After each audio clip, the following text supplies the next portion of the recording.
Fellow Kenyans, for the first time in our history, we celebrate Madaraka Day away from each other and without the usual physical ceremonies.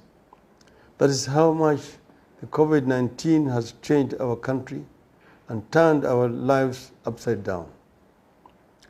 Under these very unique circumstances, I take this opportunity to wish all our citizens and friends of Kenya a very happy and rewarding Madaraka Day. I salute our dedicated health workers who have risked their lives to lead the battle against the COVID-19 from the front and made all the difference with regard to saving lives. I salute the dedicated civil servants, particularly the Ministry of Health, who continue giving all their best to keep us informed and safe by analyzing the trends and providing us with accurate information on where we are and what we need to do as a nation to win this battle. I particularly want to thank our Minister for Health, Honorable Mutahi Kagwe, for leading the team in the ministry in such a gallant struggle. More importantly, I salute our citizens who have taken personal responsibility in the battle against the pandemic, in addition to following the government guidelines on how to defeat the coronavirus.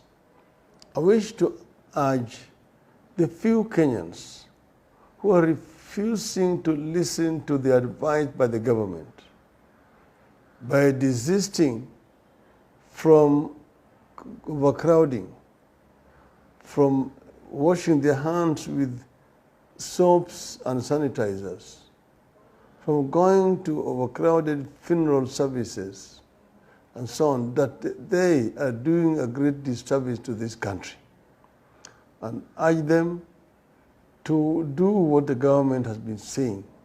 You are not doing it for somebody else, you're doing it for yourself. And so doing, you'll be protecting your family and you'll be protecting other fellow Kenyan citizens. In this war, on this unique Madaraka Day, you, the health workers, the dedicated civil servants, and the obedient citizens are our heroes. As a country, you have done well.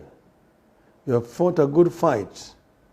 You have shown the world that what other nations can do, Kenya can do better. I would also like to thank His Excellency President Uhuru Kenyatta for mobilizing the nation to stand firm against this pandemic. But there's room for improvement.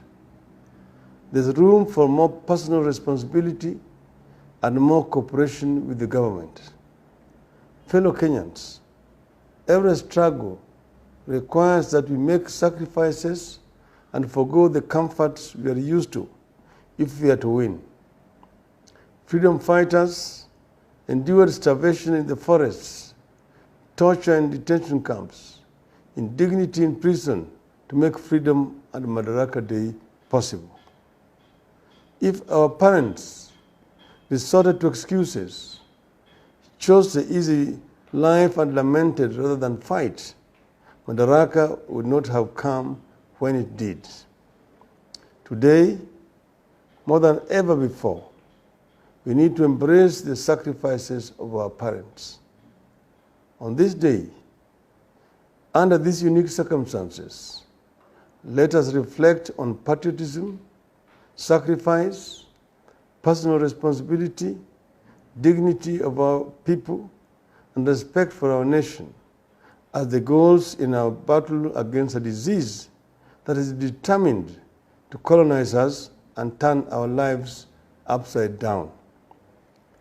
These ideals are going to be crucial not only as we battle COVID-19, but also in the gigantic task of reconstructing and rebuilding our nation.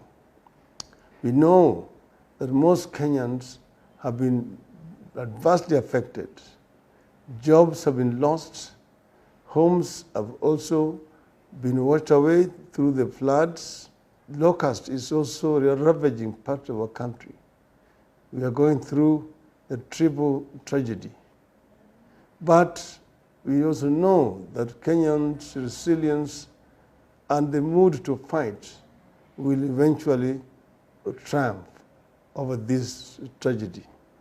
We need to work together as one people and one nation so that we can rise again as a nation. By embracing the ideals that inspired the freedom struggle, we shall all be the heroes when this battle is over and won. God bless you. God bless Kenya.